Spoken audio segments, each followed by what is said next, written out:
Nastop briških vinarjev na letošnjem sejmu Vinitelji je bil še bolj samozavesten in prepričljiv kot prejšnja leta. Po oceni vinarskega zvezdnika Luka Gardinija je bila namreč Rebula, opoka letnik 2016 iz kleti Marjana Simčiča, izbrana za najboljše vino na svetu. Tudi zato je bilo še večje zanimanje za strokovno degustacijo masterclass Brda dom Rebule, kjer je bilo predstavljeno 13 briških rebul pridelanih na slovenski in italijanski strani državne meje. Mi večkrat rečemo, da so vinarji tisti, ki so naši ambasadori in predstavljajo Brda, naš teritorij okrog po svetu.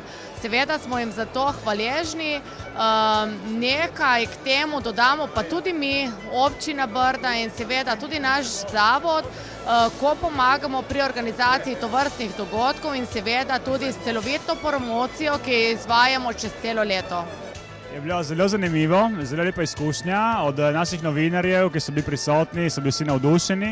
So že potrdili, da bodo prišli v maju in v juniju v Brda, bomo jih mi sicer organizirali, ne?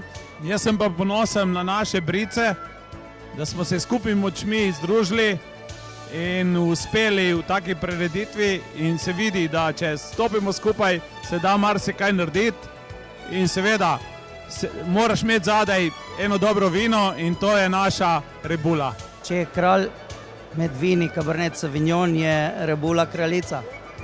Tipična briška Rebula. Rebula je doma, ker so griški, ker je opoka, lapor in ker je tudi vpliv Sredozemlja in alpskega sveta. To je Rebula. Zasadijo pa jo lahko tudi v Padski nižini, ampak to ni tista Rebula, ker je od meseca maja naprej namakana z vodo.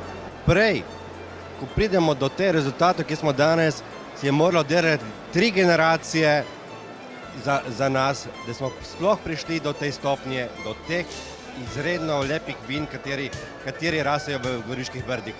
Ne gleda se na ure dela, ampak samo, da pride kvaliteta in začne se v vinogradu absolutno. Tam je glavno, baza, pa še v kleti, tako da v bistvu je želja po narediti nekaj dobro, da so ljudje zadovoljni, da te pohvalijo, to je največje plačilo. Jaz znam povedati v 3 jezikih eno stvar, ki je zelo pomembna za naš teritorij.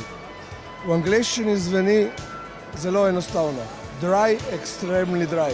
V italijanščini seco, estremamente seco, a najlepše zveni v slovenščini.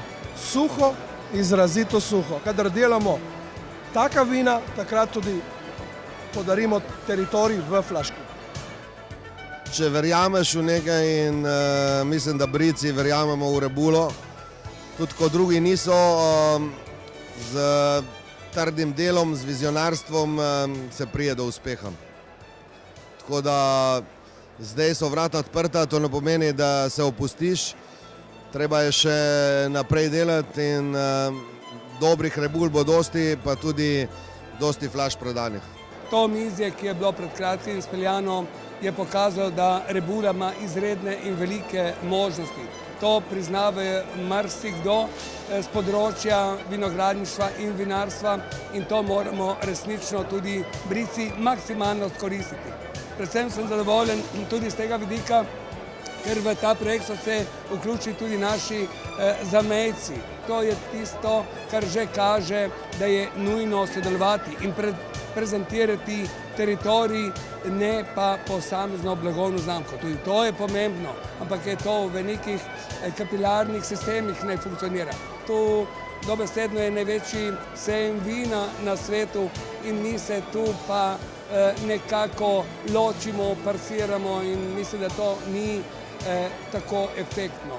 Hvala Bogu, da Brici so ali pa smo znali stopiti skupaj in da celo za mesom sedaj to leto in v tem kontekstu treba delati naprej. Mislim, da tu bi se morali počasi vsi vinarji Slovenije združiti in skupno nastopati. Prepričan sem, da mladi ljudje bodo začutili, da to malo Slovenijo je treba narediti veliko s tem, da bomo skupno in enotno nastopali.